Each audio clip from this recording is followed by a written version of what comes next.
Hey everyone, welcome to our new podcast. I'm your host, Ryan Gillespie. And I am your other host, Dan Wyatt. We are far from qualified, and this is Into the Conjurverse.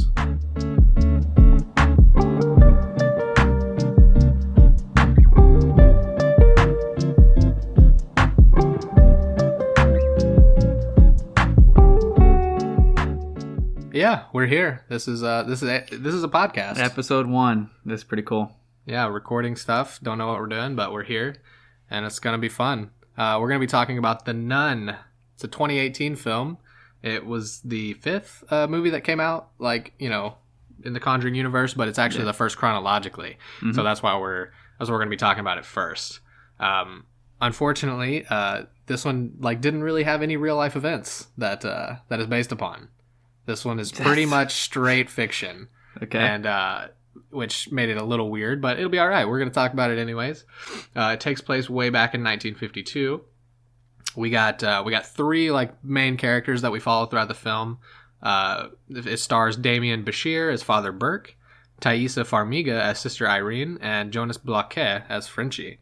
And Thaisa Farmiga, that's her older sister, is Vera Farmiga. Right. And that is Lorraine Warren.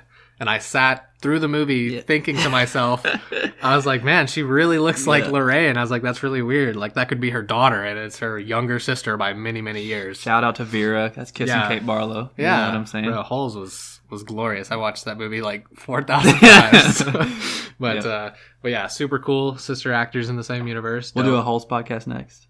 Okay, sorry. We'll do a 20-part podcast about Holes, the movie.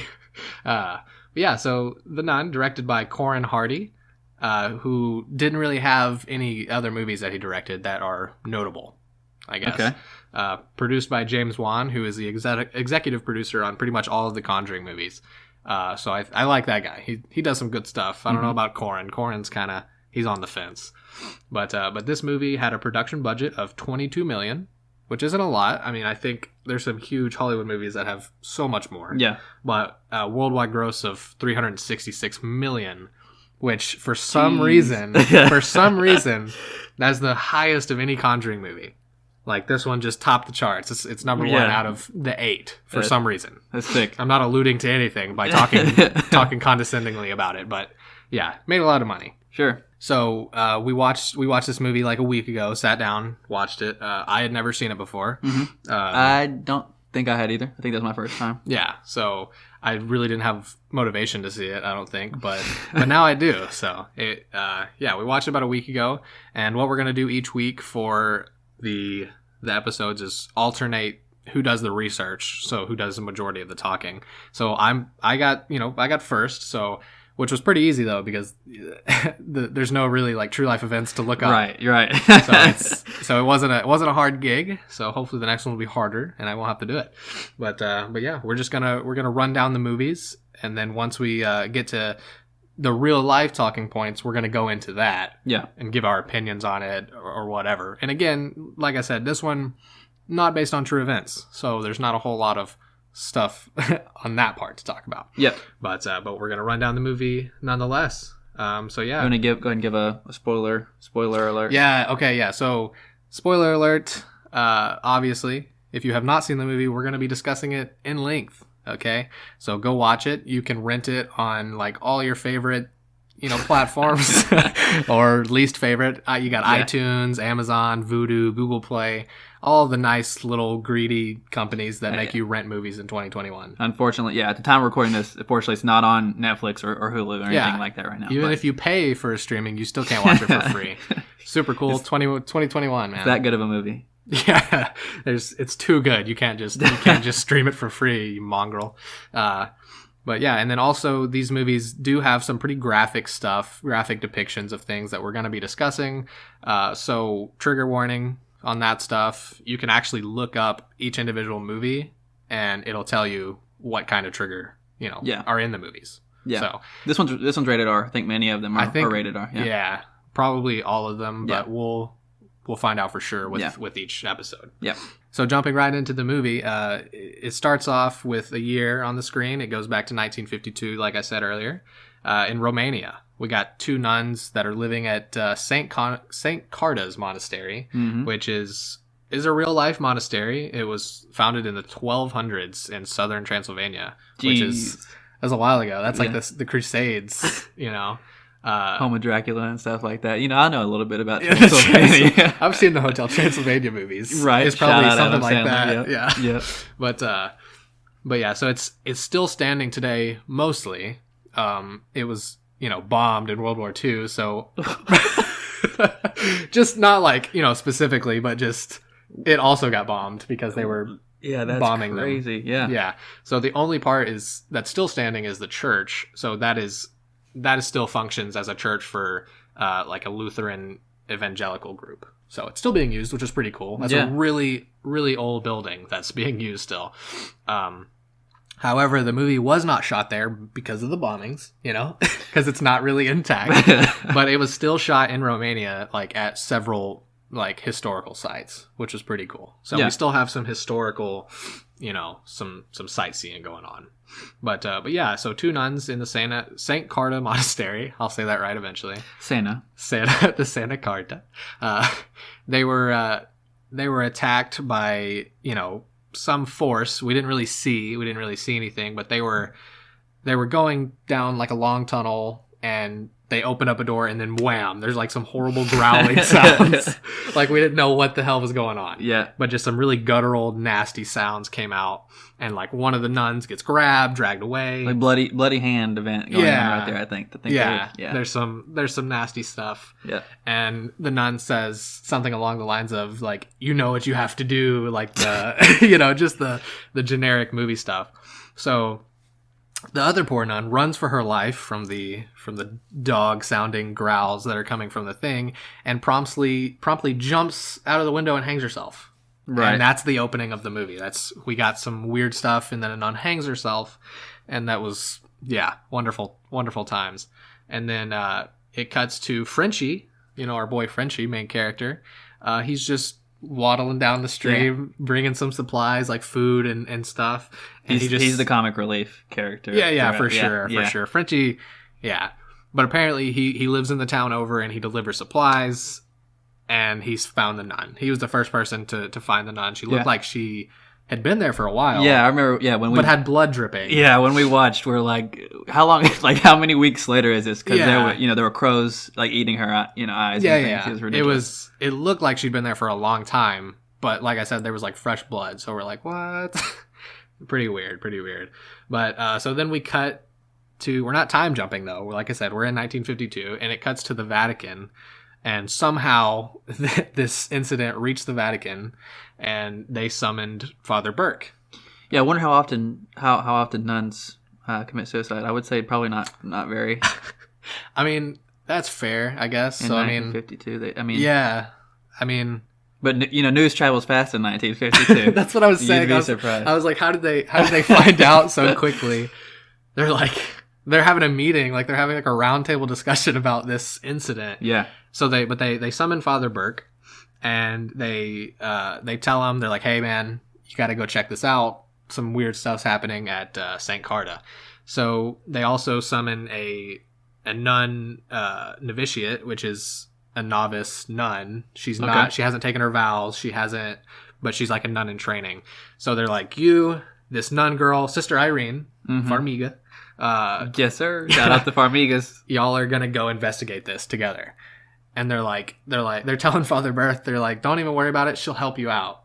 And then he goes up to her, and he's like, so you know the area. That's why they're sending me with you. And she's like, no, I've never been there, Father. She's like, so he's like, oh, cool. Yeah. But then Sister Irene like kind of asks him like what he does and stuff. And of course he's a father, but he also says the Vatican sends him on these nice little field trips to investigate stuff, and he calls it miracle hunting. So it's like something horrible has happened. They need a miracle, I guess, is what he's alluding to. But yeah, so Sister Irene and Father Burke, they're going miracle hunting to St. Carta. I will say, of all the things that I just genuinely loved about this movie, I will say sincerely, Father Burke was great. It was a good character. I liked his depiction. Yeah. He had a really cool accent. I'm not really sure what it was.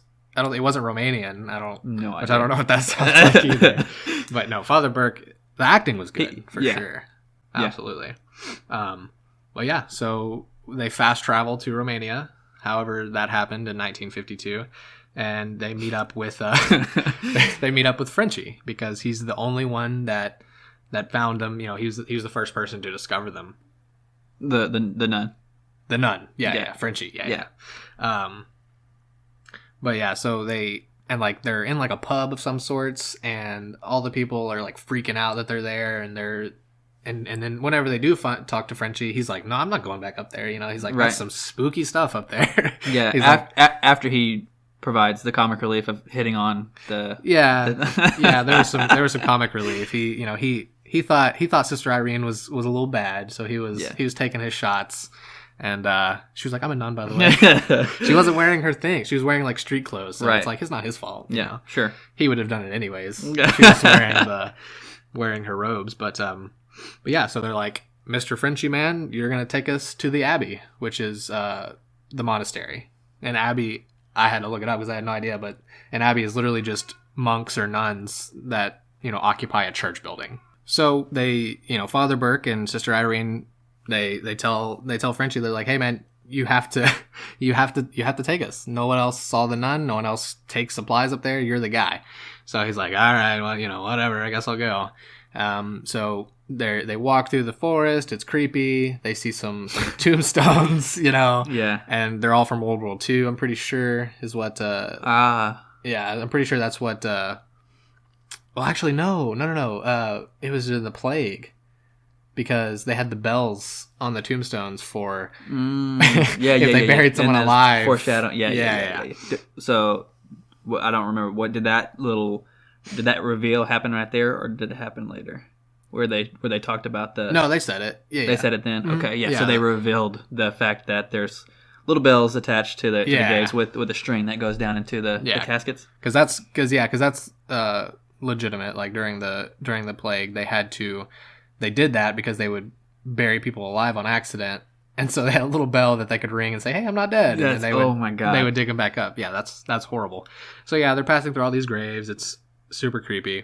But they do eventually reach the Abbey, and the nun is not there. She's not hanging, and he's like, you know, where's the nun? He's like, oh, Frenchie's like, oh, I took her down, and I put her down in the cold storage. In the cold room. Oh, yeah, the cold room with all the food and stuff. And so that's disgusting.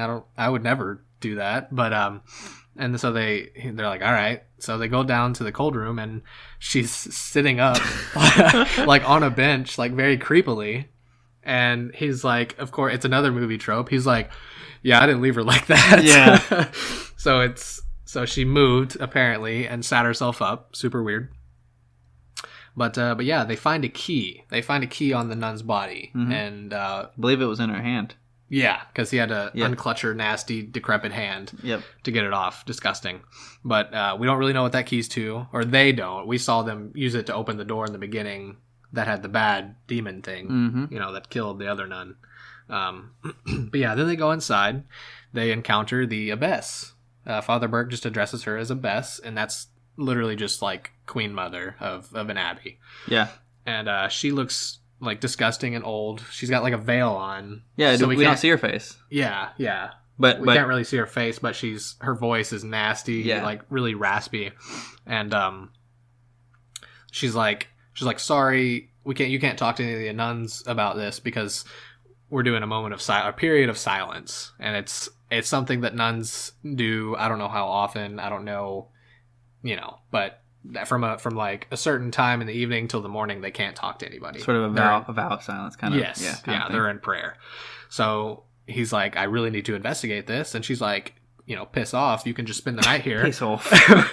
You know, you can spend the night here. Talk to him in the morning. How about that? Yeah, you know, tough guy. She's all being bad because she's the abbess or whatever. And that's when, you know, we promptly just kind of said to ourselves, you know, we would never stay the night there. We would leave, and that would be terrible. The end of it. It's a really creepy looking place. Obviously, it's like a, you know, decrepit monastery, but they do. You know, it goes to nighttime, and they're gonna spend the night, talk to him in the morning. But Frenchie doesn't. Frenchie leaves. He said, you know what, guys, I'll come back in a couple days. I'm not trying to stay here. Yeah. You know? It's that's terrible. But of course, as he's returning to the village, he gets attacked by a demon of some sorts. I don't think it's not like a nun. It's not the nun, but it's some sort of demon, and he's walking through the forest with the bell with the bell tombstones. Yeah. But he escapes. He escapes. Yeah, he's fine. He gets back to the village. I mean, he's probably mentally scarred forever, but he's fine. Physically, he's all right. You're not speaking from experience or anything. Yeah, no, absolutely not. And then I think Burke has some nightmares. I think so. He's like telling Irene about it the next day, and it turns out that Burke exorcised a child at some point in his past, and the child died. Mm-hmm. Squats and Supermans and burpees and things. Yeah. So the body.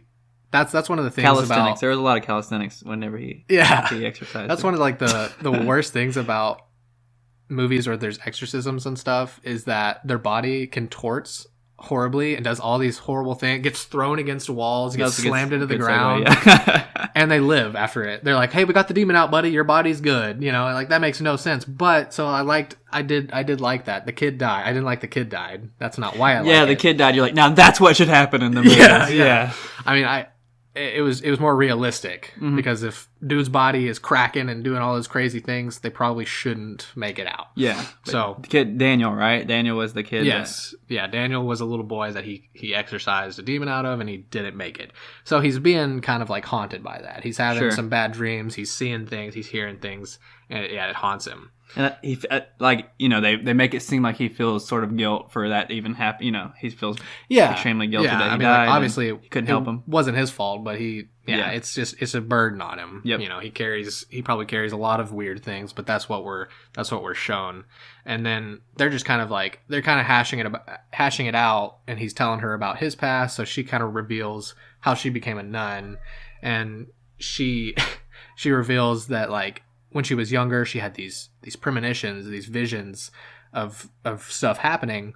Yeah. That always ended with, quote, "Mary points the way," and end quote. And that was just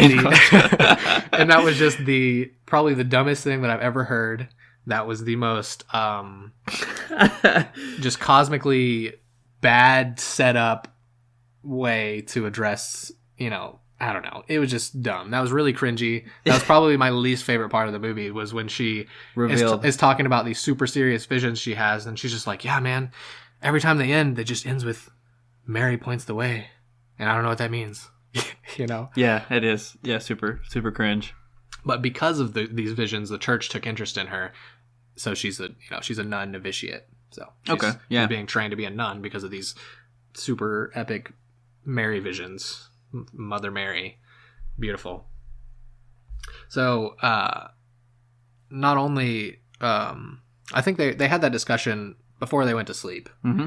And in the night, Father Burke, coincidentally, after talking about Daniel, sees Daniel. He wakes up and this little boy is running through the monastery. Yeah. And he's freaking out because he thinks it's Daniel. And so he starts, guess what, following him. Yeah, of course. Yeah. He starts running through this empty monastery, chasing after this little boy. Like he sees his legs, he sees an arm, he kind of sees his face. He's chasing him through all this stuff. Of course, chases him into the spooky woods with the tombs, and he ends up getting like trapped and falls into pushed into an open grave and buried alive. Yeah, this is where you have to kind of, if you haven't suspended your belief already, he's pushed into an open grave that's then closed and reburied, and the grass has grown over it, so it's not like it was, freshly done.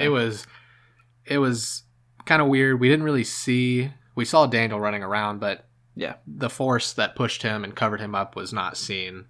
And, so he's freaking out. He's ringing the bell and screaming and stuff. This is some people's worst fear. Being buried alive. Claustrophobia, and then also just being buried alive specifically is a fear. And considering those things, he was very calm in the situation. So he had the presence of mind to sort of, not hyperventilate and get a match, and so he could see. And oh, well, that's kind of dumb, though, getting the match, I think, because that's... We're going to burn more oxygen. Yeah. Well, sure, that's very true. But he was clear-headed. It let us see for the movie. That's true. Yeah, so he was clear-headed, but he didn't do the best thing he could have done. Yeah, He just started ringing that bell and screaming for Irene, I think. Yeah. So somehow Irene was awoken, and she went outside looking for him because he wasn't in the bed, across from her in the room, and she hears the bell and she hears some kind of sounds or whatever. Mm-hmm. So of course there was a very convenient shovel off to the side, and she used the shovel, got him out. It was great, whatever. But Father Burke was buried on top of another grave, and inside of that casket there was an unknown man and a bunch of books, like very conveniently placed books, and he stated, man, we could probably use those books to find out what the hell's going on. And I was like, wow, that's another terrible line. Yeah, true. The shovel, the books, very convenient. Yeah. But yeah, so they go back to the monastery, happy-go-lucky, like nothing happened. They're just cool. They're going back on the investigation, back on the grind. This movie. They're very cool with everything that's going on. But I mean, it's his job, right? He goes into these bad situations. He's an experienced father and miracle hunter. So I mean, you can't be spooked by that. You just get over it. I suppose. I don't believe it. Back on the grind. This is every day. This is his job, man. But yeah, so the next day they go back to the abbey, and the abbey is cloistered, which means no one but the nuns can be in it, which is very sad. They have a bunch of very conveniently placed rituals that they during this movie. But it's so like Irene, this story was made up completely. Yeah. It's almost as if this was no source material. Just they wrote it as they went. But so Sister Irene is able to go in, and she actually meets some nuns. We see some nuns for the first time in the movie, right? And no one really wants to talk to them. They all kind of look like like bashful. They don't really talk. But she talks to Sister Oana, and she kind of tells her about the history of the abbey. So she tells her that during the Middle Ages was when this was built, the castle, if you want to call it that, now monastery, was built by a duke in the Middle Ages that was obsessed with, with the occult, with hell, demons, Lucifer, all that. And the duke, like, he killed a bunch of nuns, killed a bunch of people, all for this big ritual to summon a demon. And he opened up a rift. This is underneath the meat of the demon exposition. It's like right here. He's just giving you the entire end of the movie, like what's gonna, yeah, pretty much. We're getting to where it started and how it has to end. Right. Yeah. So he's like summoning. He's doing this crazy ritual. Some dark demon is coming out of the ground, a rift, like that's in the bottom of the in the center of the castle, room, and like the floor of the center of the room. Yeah. And then all of a sudden, the Knights Templar just bust in there and just stab the hell out of them. So the Knights Templar were like, that's the 1100s. Like that's whenever they were established. So it's sometime during the Crusades, obviously, is when this was taking place. And like I said earlier, like the Saint Carta monastery, was founded in the 1200s, so probably somewhere around there. Yeah. But Knights Templar bust in there, stop the ritual, stab the dude a bunch of times, and they seal the rift with a vial filled with the blood of Jesus Christ. Yes. That's what Sister Oana is telling her. Which I'm like, what the hell? That's insane. Random. It's been 1,200 years, and we have a vial of Jesus Christ's blood or whatever. So, of course, I had to look into that. Like, look if there was some kind of relic. Yeah. And there isn't just like a vial of blood that they're like, oh, that's Jesus's. That doesn't exist. But in Belgium, though, there is a vial that's held in a I think basilica. That's what it is. Yeah. And it holds a cloth that is said to have the blood of Jesus Christ on it. It is supposed to be. Is that Jesus' shroud? Is that something else that I? No. Okay. This was a cloth that was said to have cleaned Jesus off after he was crucified and laid to rest. Like that's what this is supposed to be. Okay. Like after they took him down off the cross and put him in the tomb. Like that's where this originated from. And however, this holds no historical bearings. Like, that cloth was brought to Belgium after the 12th century crusade, which is very old. I mean, it's a very old artifact for sure, but there's no text in the Bible stating that something about this cloth or that his blood was preserved. And there's also just no known record of it existing before arriving in Belgium. Yeah. So meaning that the vial was just totally made up for plot convenience. And no, so there's no historical vial filled with Jesus's blood. Yeah. They just kind of that was just a movie thing. So, yeah. I'm really interested to see how often throughout this series we experience sort of like critical pieces of the plot, like what they'll use eventually to sort of, or what is used to keep the demon at bay in this one. I'm interested to see how often we'll see critical plot pieces that are just completely made up with no real connection to real life. I think that'll be funny. I don't think it's going to happen nearly as much as it is in this film. Yeah. Because there's no true events. So they just, so hopefully not as much as this, but yeah. So Blood of Jesus Christ, fake, there's a really old artifact claiming to be something like that, but yeah. Don't know if it's true. Probably not, but not up to me to decide, I guess. So another World War II thing was, so that was, obviously that was a long time ago. That was the 1200s or so, whenever they sealed the rift, killed the Duke that was doing some devilish stuff. Right. So the reason that they're having problems again is because she says back in World War II, the bombings opened up the rift. I mean, I like the reference. That's okay. Yeah, I mean, we've got some historical action going on here. Yeah. I don't really understand how it opened up the rift, because it was some crazy ritual where he had to like sacrifice a bunch of nuns, and like he had all these crazy markings on the ground. Building go burr because of the bombs. But then the bombs hit 2 miles away, and then the rift is back open. But it is what it is. So yeah, so we're getting some leaky evil coming out of the rift now because of the bombings.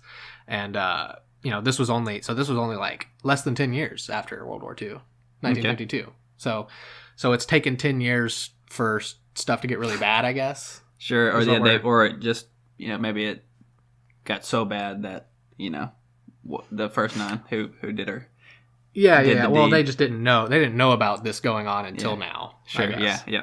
But so yeah, she explains. We get the whole backstory on the bad and why it's happening again, and then we cut back to Father Burke. He's reading back, at his little at where they were staying, and he's reading those super convenient books that they found in the tomb underneath where he was buried, and he discovers that the demon. He's fairly certain that the demon that they're dealing with is Valak. And the reason for this is because there were some snakes that happened. What's happening to everyone is they're basically getting preyed on like their worst fears kind of thing, or weaknesses, and those are what he reads as attributes of Valak. So he's like, must be Valak, Yeah. So Valak is really the only true part. I don't want to say true, but the kind of true part of this movie is because there's actual things about Valak, like texts and stuff.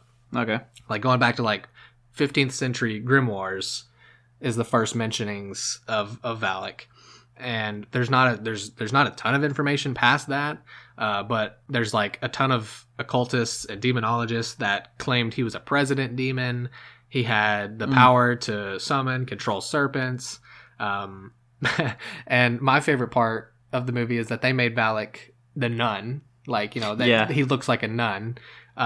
But like back in those grimoires, he was described as an angelically winged boy riding a two-headed dragon.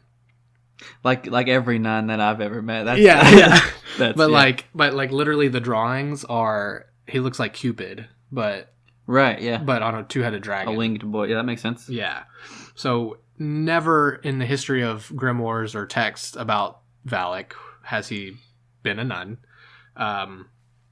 But producer James Wan stated that he came up with the nun persona like just kind of out of the blue.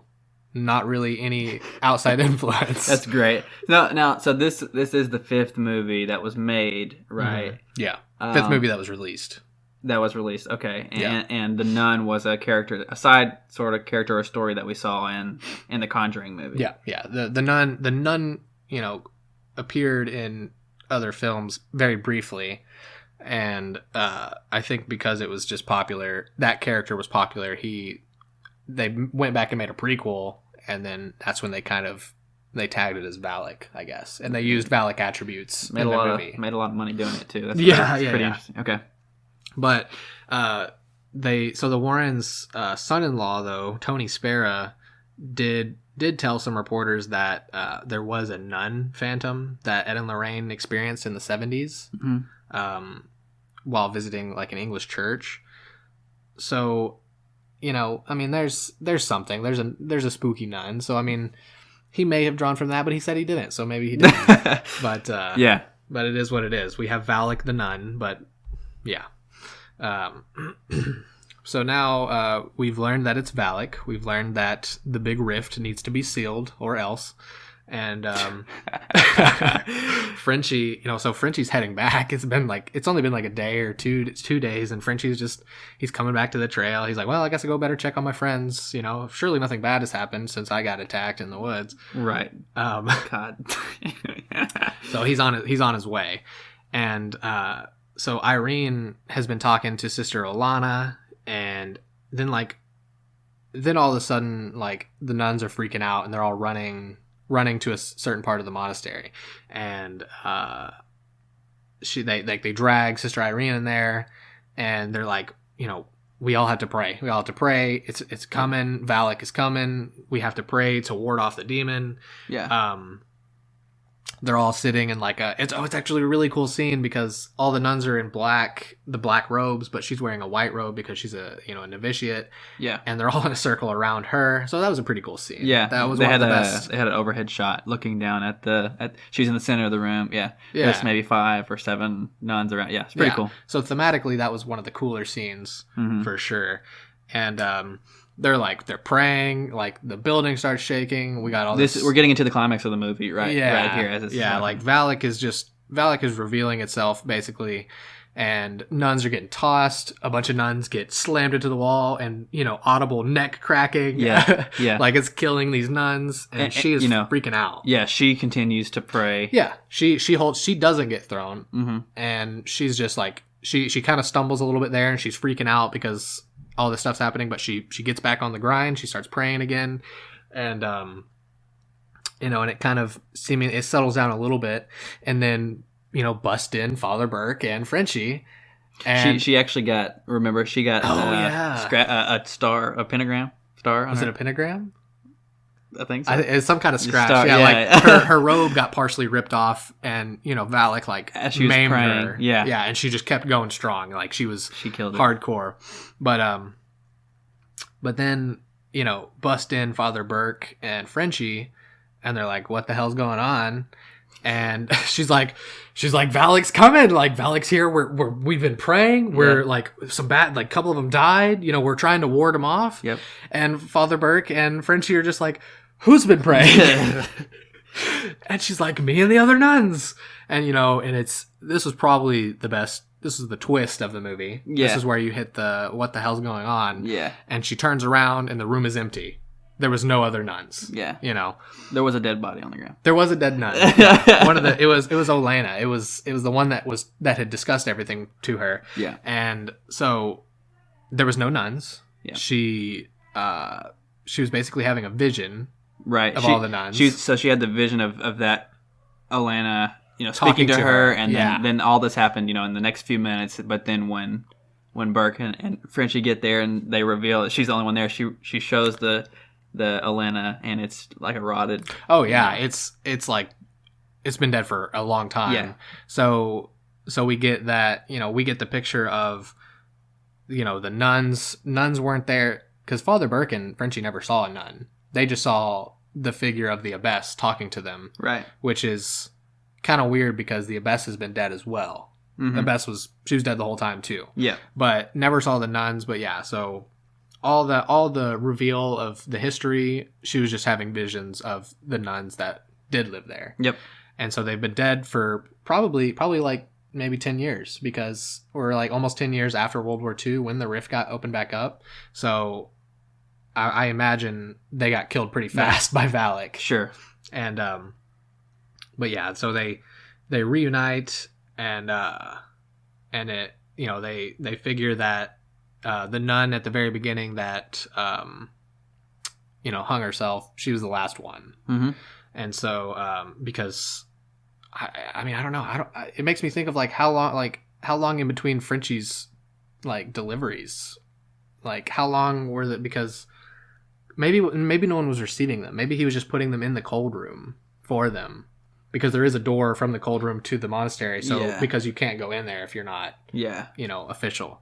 So yeah, really weird. It makes, you know, it's kind of a plot hole, because the food would be stacking up in there, and he'd be like, what the hell, they're not using any of the supplies.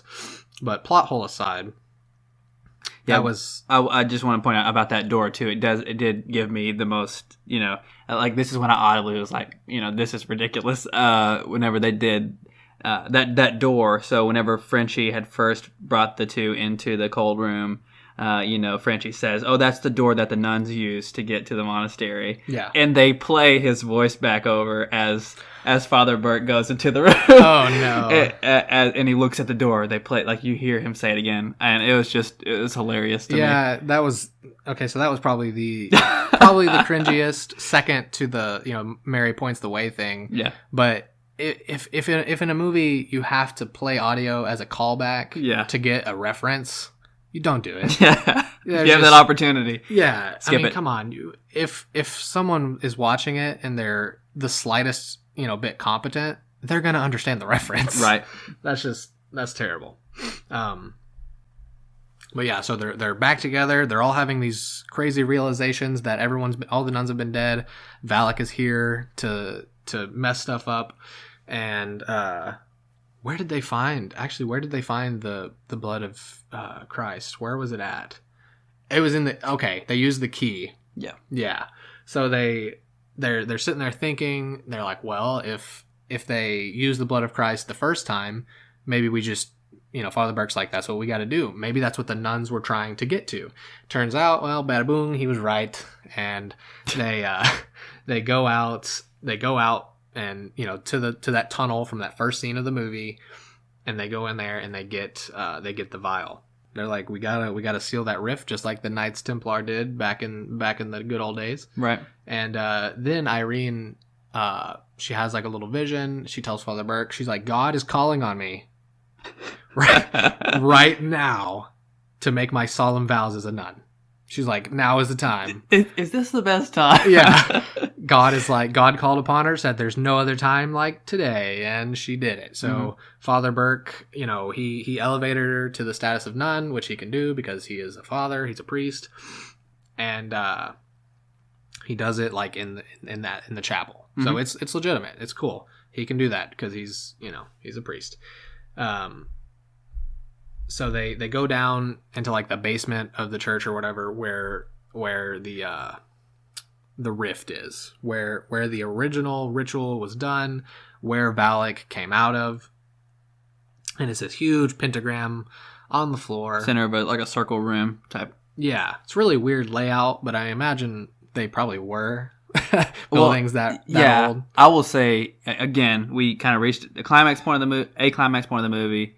Then like a lull as she became like an actual nun, and then now we're back into the climax where we're going to see Valak for the first time. Yeah. And I will say, like, as this part of the movie is happening, the layout of where they are underneath, it's very confusing because rooms will fill up with water and get thrown, you know. So anyway, it could have been orchestrated like a little bit better as far as how we were presented this scene. Yeah, because we're going from scene to scene, and I don't know what room we're in. Everything looks the same. Everything looks weird. But yeah, that's pretty dumb. But we're in the main room, and Sister Irene promptly gets lured into the pentagram and possessed by Valak. Like they get split up. Like in these scenes, like while they're going to seal the rift, it's all pretty fast. And like you said, did they make the decision to split up? I feel like they all went separate ways down a hallway, and then were quickly. I don't think they could have. Yeah, but I think it was more they were all having problems. Sure. Like Irene was getting lured into the pentagram to get possessed. Burke was dealing with Daniel's ghost again. Yeah. Like Burke gets wounded. Like Burke gets slammed around by Daniel's ghost, and at the same time, I'm not sure if it was actually the ghost of Daniel or Valak, but Valak, you know, those strong of demons are supposed to have the power to control other spirits. Yeah. So he very well could have been controlling Daniel's spirit to harass. Yeah. And My interpretation, like you mentioned earlier, is if this demon was said to have sort of taken on their, you know, people's worst fears or their fears, I think that, you know, similar to like you know, if you've seen it, right? So it takes on different forms. That's kind of how I interpreted Daniel in the situation, being sort of like you said, a vessel of the demon. Yeah. Yeah. So we got, you know, Irene is in the pentagram. She's disgusting and possessed, and her eyes are all crazy looking, and she's being like, but she's possessed. But then we see the nun, like we see Valak, and she's got her like lifted up in the air, like choking her and stuff, like shouting at her in her guttural nasty voice, and then here comes Frenchie, like, you know, he's like the hero for a moment. Yeah. He like comes up behind her, and he's got the blood, and he like smears it on Valak's face, which apparently is a great demon repellent. I don't know. Yeah. Jesus. Yeah. And, you know, Valak freaks out and kind of goes away for a second, only to come back very promptly. Yeah. And just like toss Frenchie to the side. Yeah. And then, like you said, like there's a room full of water for some reason. we don't know why it's full of water. Right. But, you know, Valak is back. Burke is hurt. Frenchie was tossed like hella. Like he was tossed way. We thought he was dead. Yeah. You know, he fell down. His body looked crumpled. And then Valak has got Irene again and is just choking her under the water, like drowning her. And then in that little scuffle, like Irene had the blood of, you know, Christ. She had the vial. Like she's got it in her hands now. And it was kind of a cool scene. I mean, like, it was bad, but just in the moment, it was kind of cool. Yeah. Like she's under the water. She manages to get up, like get her head above the water, and then she spits the blood. Like she had the blood in her mouth somehow. I don't know how she managed to do that under the water. Yeah, she did. But she came out, spit it all over Valak's face, and they were in the room with the rift. So like it was extremely confusing. Yeah, the blood got on Valak's face, freaked it out, and then she, then she put the rest of the blood like in the water, and it all cycled down, like the water spiraled down into the rift, and it shut the rift, and all from her spitting in his face, and then just like throwing the rest in there. Again, water made no sense. Don't know where the water came from. And then it all just sucked back down into the rift. Where the hell's that rift going, man? But yeah, so seals the rift, save the day. Frenchie's not dead somehow. He took a hell of a fall. But he's good. He comes over there. He gives her the kiss of life. He resuscitates her. Yeah. He probably enjoys it because he's a little devil. He's a little nasty. And then for some godforsaken reason, she's like, "What's your real name?" He's like, Maurice. I don't know why we needed to know that. Comic relief. Yeah. I love it. Like, didn't care at all about his name. But yeah, so they sealed the rift. Everyone made it out okay. Maurice wasn't dead. Maurice wasn't dead. Burke was okay. He was wounded. He was wounded, but he was all right. Yeah. And they're like, all right, well, mission accomplished. We did it, everyone. We sealed the rift. And then we see them trotting on Frenchie's little horse and wagon back to the village. Mm-hmm. And then it zooms in on the back of his neck, and he's got like an inverted cross on his neck, like burned, like kind of like a, not really a tattoo, but just a little scar. Yeah, scar. And we're like, oh shit, we don't really know what that means. You can imply. Yeah. But yeah, that was the last scene of them, leaving the scene of the crime. But then we have a little time jump to end the movie, and it's 20 years later. We're at a university seminar in Massachusetts. I don't know why we had to. Oh no, we do. Oh, we do know that. Never mind. That's fair. That's a call. That'll be. We'll find out later. We see Carolyn Perrin. She's watching this lecture by Ed and Lorraine Warren, and they are presenting footage of Maurice, and Maurice is possessed, and they're doing an exorcism. Yeah, and it's crazy. And I think Lorraine grabs him during the exorcism, and she has one of her visions, like she does in the later movies. And I believe those visions are what caused them to investigate the Perrin farmhouse, which is Carolyn Perrin's family, and what we'll see in a later movie. And I will say that this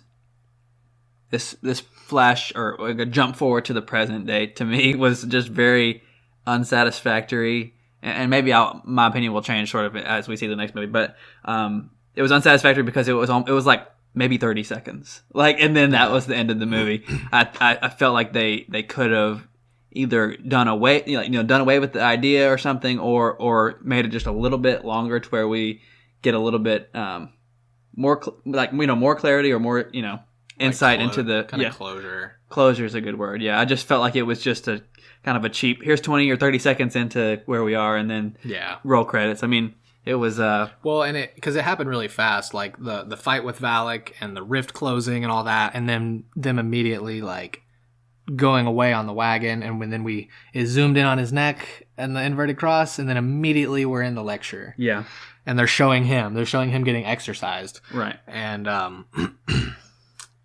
and yeah, so I mean, it definitely could have ended better. It could have, movied better. Yeah, it could have been a better movie. That's fair. I think that there was a lot of sort of cheap exposition in the writing. You mentioned was it Olana, the nun that sort of just told Irene everything. Yeah. The whole history, the books that they found underneath that specific grave. I mean, and then you have just the classic sort of comic relief with Maurice and things like that. So, was it too many unique or just outstanding elements of this movie? In my opinion, no, definitely not. I mean, did you have a favorite part though? Was there a favorite part that you just was like, wow, that was pretty good, or no? No. I don't think so. Maybe there were some cool shots. I think they had, like we mentioned, some circle rooms with whether it was the riff with the pentagram on the floor or the scene with Irene in the center of the nuns. I mean, there was some cool sort of dramatic elements that we got to see throughout the movie that are kind of hard to reproduce in a podcast. But as far as pieces of the plot or events that happen, is to me nothing stands out right off the top of my head. Yeah, that's fair. And we didn't even really get some really good scary scenes, I guess. Like the nun, there was never any, there wasn't sufficient buildup, I think. Mm-hmm. And, just not very scary. Yeah, there wasn't too many scary. No, there was some good, like I said, very good just scenes in general as far as from a movie standpoint, cool shots, cool technical stuff. Yeah. But other than that, not a great movie. Okay, so I'll say this. I didn't know about the bells on the tombstones. Mm-hmm. So that was, I guess I would say that was maybe my favorite thing that was in the movie. Random historical fact that they added in there. I mean, the bells were cool. What would you give it? Rate the movie, out of 10. A 5.2. A 5.2. That's harsh. It's fair though. I would say I don't think I wouldn't watch this movie again until I maybe had seen all of them, and maybe I would just say my rating, it was a below average movie, and I was just so surprised when we saw the amount of money that this movie made. Yeah, that's insane. And I'm interested to hear you listener, your opinion, your rating, or even look into other ratings of the film, because we watched it and sort of immediately had similar. We had a conversation after it, and sort of were like, well, there wasn't too many great parts of that movie, but. What about you? Would you give it a probably just a 5? I think I had a higher view of it immediately after watching it. Yeah. But now running through it and talking about all of it, I'm like, okay, no, it's fairly bad. Probably a 5, because there were cool scenes, cool shots that I thought was that was cool. But so it wasn't just dreadful. I enjoyed watching it, but I can acknowledge that it was a bad movie. Yeah. So definitely a 5 out of 10 would be a good rating. And and also, on this podcast we also want to talk about, our personal opinions on if we think that the story actually happened and that if the demons are real, or if the spirits exist. And unfortunately, with this one we can't really do that, because this is a piece of fiction poo-poo. And Valak is a it's written about, but we have nothing to go off of, so I can't even say if Valak is real. Yeah, this one, like you said, this one's kind of a unique one, and I haven't researched the rest of the movies. And also, what's interesting about this series is each of us has sort of seen a few, some of the movies, in the past, sort of as they've been released or sometime later. But you can speak for yourself, but I don't have the last time I watched one of these movies, it would have been at least a year ago, right? So a lot of it is fresh for me, and with this one, when we watch it, it's going to be fresh for me, and with this one, I hadn't seen it before, so I'm sort of going into it with a, open mind, kind of fresh eyes. So I gotcha. And same, especially the Nun, the Annabelles, I haven't seen them, so this is brand new to me. So hopefully this is the worst one. Right. I think the general consensus is that it is the worst one, but it somehow made the most money. I don't know how. I think there was just too much hype, and then a lot of people were disappointed, but they already spent their money. Yeah. So unfortunate for sure. But yeah, we that was it. It was a bad movie. 5.1 average between us. Again, interested to hear what you think, and sort of if you caught anything when you watched it that we didn't, or that we might have gotten wrong, right? Yeah, I'm open to criticism. We're totally, we've mentioned we are extremely qualified to do these breakdowns and critique and even rate these movies that these people spend years of their lives working on. $22 million went into this movie, but it was shit. Yeah. But yeah, we're just here talking about it. So what we say probably doesn't matter, but we hope you enjoyed, though. We hope it was a good time. We're excited to keep this series going. That was 1 movie down out of 8. Yeah, first run. 7 more to go. Yeah, very very excited. Next week we'll dive into Annabelle Creation. Yeah, that'll be my episode. So hopefully I can find some interesting things to throw in there. One of the things we've talked about is researching things, anything that happened on the set that could be, strange or... and nothing happened on this one, of course, because it's a fake movie. So it's not even cool, not even real locations or real stuff, but... Looking forward to it. But yeah, we're excited. So, give us a follow on Facebook. Follow us on Twitter, FFQ Podcast. That'll be the best way of reaching out to us and giving us feedback and criticism and just talking about stuff. Yeah, so. Tweet at us there. Facebook, we're just far from qualified. Yep. Just like we are, in everyday life, right? Just far from qualified in general. Yeah, so. I'm not qualified to do anything. I don't think not a single thing. But yeah, well, thank you guys for listening. We will see you next Sunday, where we will be dropping episode number 2. Yep. See you there.